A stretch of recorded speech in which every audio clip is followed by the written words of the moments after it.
नमस्कार, India mart emerging business forum में आप सभी का बहुत बहुत स्वागत है। मैं हूं Piyush Srivastava. IndiaMART emerging business forum दरअसल ये एक शुरुआत है जो कि जी बिजनेस और इंडिया मार्ट ने इस इनिशिएटिव को लिया है देश के एसएमई सेक्टर को एक नई आवाज, एक नई पहचान दिलाने के लिए।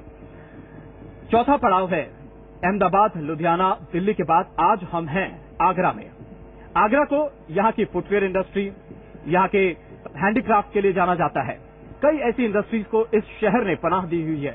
आज हम वहां पर बात करने वाले हैं एक ऐसे टॉपिक की जो कि लगभग हर इंडस्ट्री को कहीं न कहीं कभी न कभी परेशान जरूर करता है। आज हम बात कर रहे हैं एचआर चैलेंजेस की।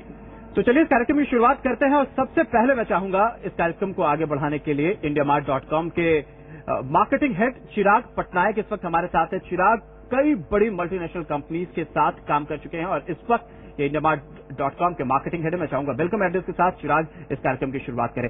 Good evening, ladies and gentlemen. I am very happy to see almost full house here. This response is quite good. When we started out at IndiaMart, when we started out to discuss SME initiatives, because most of our clients and customers come from the SME space, we discovered that there were two large areas of disconnect.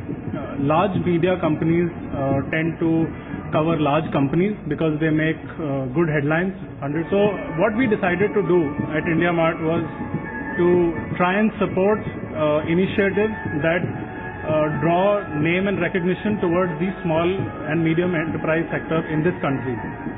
Over the last 15 years of our existence, we have been associated with SMEs. Our growth has come because SMEs have grown. So thank you and welcome. Thanks Chirag. कार्यक्रम को आगे बढ़ाते हैं। अब I would like to invite Rajiv Lakra ji जो कि MD है FDDI की। Good evening, ladies and gentlemen.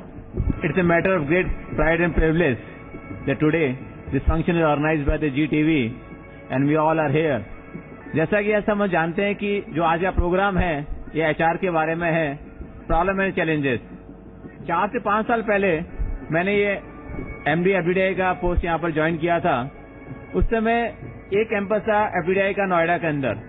मुझे आज भी याद है कि एडिडास का जो एशिया पैसिफिक के जो हेड थे वो मेरे पास में आए और उन्होंने बोला कि राजीव, मैं यहाँ पर इंडिया के अंदर 2-3 प्लांट्स लगाना चाहता हूँ और इसके लिए मुझे 4 से 5 हजार स्टूडेंट जो एफडीडीआई के हैं वो चाहिएंगे। I think the major challenges which this industry is facing in this country, we have to just somehow increase the skill manpower. Everyone in the industry, in the government will come together and we realize that if we have to grow very fast. The minimum thing which we can do it, we have to just provide the skill manpower to the industry. Thank you very much. Thank you very much Rajeev. SME sector के सामने एक हमेशा एक problem होती है ज्यादातर industries के सामने की पैसा इजी मनी नहीं आ पाता है, इजी फाइनेंस उसको कह सकते हैं। लेकिन अब एक ऐसा इनिशिएटिव सरकार की तरफ से लिया गया जिसको इनिशिएट अब कर रहा है Bombay stock exchange. SME sector के लिए एक सेपरेट अलग स्टॉक एक्सचेंज लाया जा रहा है जो कि अगले 1 से 1.5 महीने के बीच फंक्शन हो जाएगा। आखिर ये एसएमई स्टॉक एक्सचेंज है क्या? बॉम्बे स्टॉक एक्सचेंज ने इसकी शुरुआत की है। कैसे इसमें आपकी कंपनी लिस्ट हो सकती है, कैसे आप फंड रेज कर सकते हैं, ये जानना बेहद जरूरी है। और ये बताने के लिए खुद इस वक्त हमारे साथ Bombay stock exchange BSE SME के सीईओ मिस्टर लक्ष्मण गोगुल इस वक्त हमारे साथ मौजूद है। देखिए, इंडिया में पूरी इकोनॉमी का बैकबोन है एसएमई, लेकिन जो भी लास्ट 6-7 डिकेड्स में जो है एसएमईज को जो अटेंशन मिलना चाहिए था, जो रिसोर्सेस मिलना चाहिए था, जो फोकस होना चाहिए था, वो मिल नहीं पाया था। और इंडिया में देखा जाए तो करीब 30 मिलियन एसएमईज हैं जिसमें हमारे अंदाज से कम 1-8 मिलियन ऐसे हैं जो आने वाले 1-2 साल में या आने वाले सालों में ये एसएमई एक्सचेंज पे लिस्ट करने के लिए एस्पायर कर सकते हैं। और मैं ये बताना चाहूंगा कि बीएसई एसएमई एक्सचेंज हर तरह से रेडी है एंड ये लॉन्च हो जाएगा तो ये एसएमईज के लिए एक बहुत बड़ी अपॉर्चुनिटी बन जाएगी।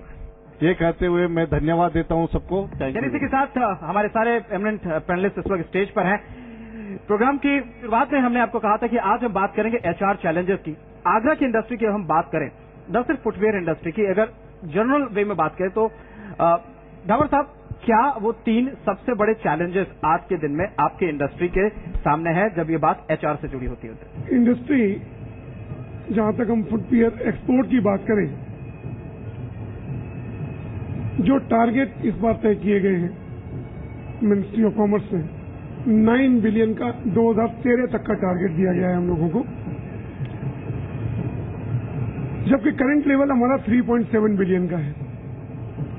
जहां तक पोटेंशियल की बात करें तो world global market, leather market is trading at around 145 billion.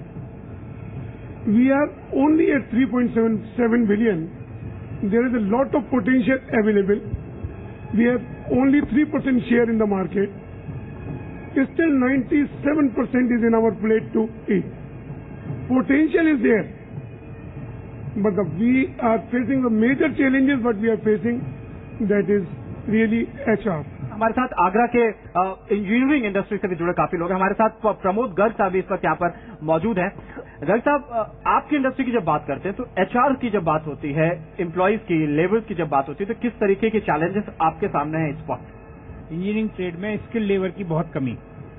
जैसे ही हम लोग नए लड़कों को ला करके ट्रेन भी करते हैं, उनका इतना फास्ट मूवमेंट होता है, उनको सस्टेन करना मुश्किल हो रहा है जी, और वो लार्ज स्केल इंडस्ट्रीज के अंदर चले जाते हैं. तो एक प्रकार से हम लोगों की इंडस्ट्रीज में लेबर की और स्किल लेबर की प्लस इंजीनियरिंग स्टाफ की बहुत बड़ी स्केर्सिटी महसूस की जा रही है. यहाँ का जो एसएमई लेवल आगरे का है, उसके अंदर टेक्नोलॉजिकल बहुत बड़ा चेंज की जरूरत है. इसके लिए बहुत ज्यादा स्किल्ड लेबर की और स्किल्ड मैन पावर की, स्किल्ड ट्रेंड इंजीनियर्स की जरूरत है. वो भी यहाँ पर बहुत बड़ी स्केर्सिटी है. नेशनल लेवल पर अगर हम बात करते हैं तो इंजीनियरिंग इंडस्ट्रीज का यहाँ पर किसी प्रकार का R&D सेक्टर इंडिया में नहीं है. सारा की सारा R&D जर्मनी, जापान, वहां से होकर के आ रहा है. और हमारा इंजीनियरिंग उद्योग एक्सपोर्ट के पॉइंट ऑफ व्यू से हर जगह पर चाइना से बहुत ज्यादा इफेक्टेड हो रहा है, बिकॉज ऑफ उनकी productivity is very high. Agarwal साहब, आपसे भी ये जानना चाहेंगे कि यकीनन एक लेबर की अपने आप में कहीं ना कहीं क्राइसिस तो जरूर है. आप चूंकि एक बड़ी इंडस्ट्री को भी यहाँ पे रिप्रेजेंट करते हैं, एक लार्जर ऑडियंस को आप यहाँ पे रिप्रेजेंट करते हैं, क्या किस तरीके के एचआर से रिलेटेड चैलेंजेस वेरियस इंडस्ट्री में आपको अब तक समझ में आई? रिक्वायरमेंट है उसके अंदर, और 100 एकड़ की मैक्सिमम रिक्वायरमेंट है. इस तरह की लैंड आपको गांव में या सेमी अर्बन एरिया में मिल पाएगी, और उसके लिए सरकार आपको 75% सब्सिडी देगी और 125 करोड़ रुपए तक की. सिर्फ आपको अपना 25 करोड़ रुपए लगाना है और 125 करोड़ रुपए सरकार देगी. मगर लैंड इस 25% में लैंड कंट्रीब्यूशन इंडस्ट्री का होगा. तो इस तरह की लैंड तो मुझे लगता है गांव में मिल पाएगी, तो सभी का फायदा हो जाएगा. इंडस्ट्री का भी फायदा है, गांव के लोगों का भी फायदा है, और सरकार जैसा चाह रही है कि ये एक्सपोर्ट बढ़े, डोमेस्टिक कंजम्पशन बढ़े, तो सभी का फायदा है. विन विन सिचुएशन है. बड़ी बातें यहाँ से लेकर कर आए. इसके पहले कि हम अपने एक्सपर्ट से इन सवालों के जवाब लें, राजीव चावला हमारे साथ काफी बैठे हैं, काफी देर से डिस्कशन को सुन रहे हैं.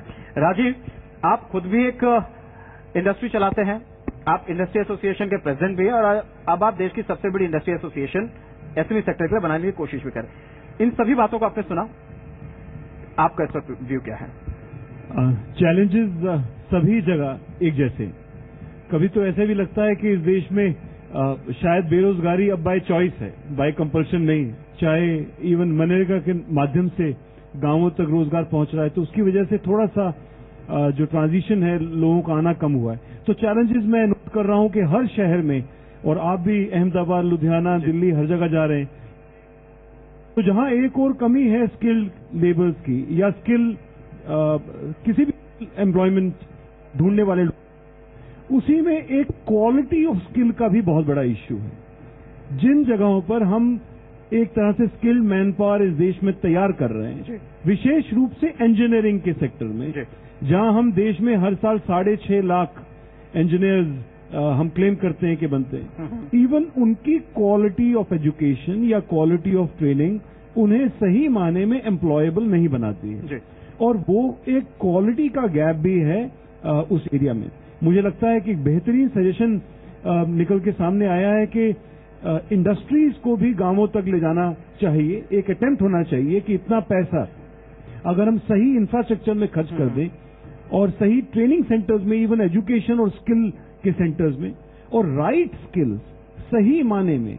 आज हम देश में अगर क्योंकि आज एचआर की बात हो रही है, एमबीए एचआर बनाते हैं, लेकिन अगर एक एमबीए एचआर आप एम्प्लॉय करें और आप उनको केवल ये कहें कि ईएसआई का कार्ड ऑनलाइन अप्लाई करके बना दीजिए, तो शायद ईएसआई का कार्ड वो अभी नहीं बनाते।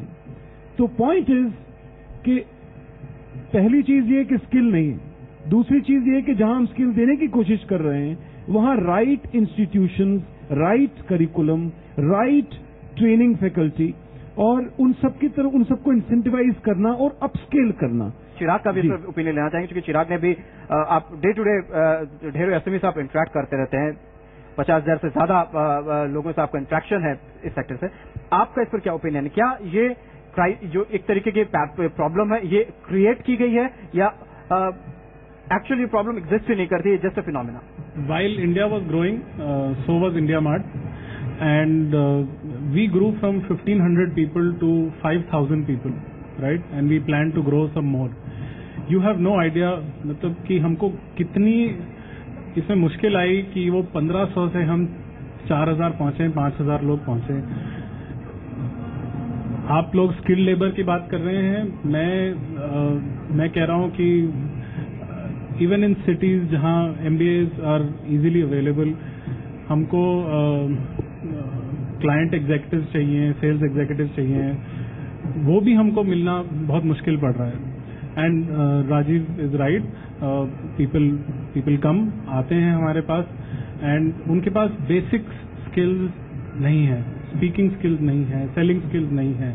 उन्होंने एमबीए तो कर लिया, लेकिन जो सिखाया गया वो शायद पूरा नहीं था। On the other hand, when we see our clients, उसमें ऐसा है कि जो छोटी कंपनीज हैं उनको सबसे ज्यादा मुश्किल होती है लोग फर्स्ट हायर करने में और फिर रखने में। बड़ी कंपनीज में उनको नाम का फायदा होता है कि भाई मैं इस बड़ी कंपनी में काम कर रहा हूँ, इस कंपनी का टीवी पे ऐड आता है, और छोटी कंपनीज में ऐसा कुछ होता नहीं है, तो वो एक प्राइड का फैक्टर नहीं होता है। So we have gone through that challenge ourselves.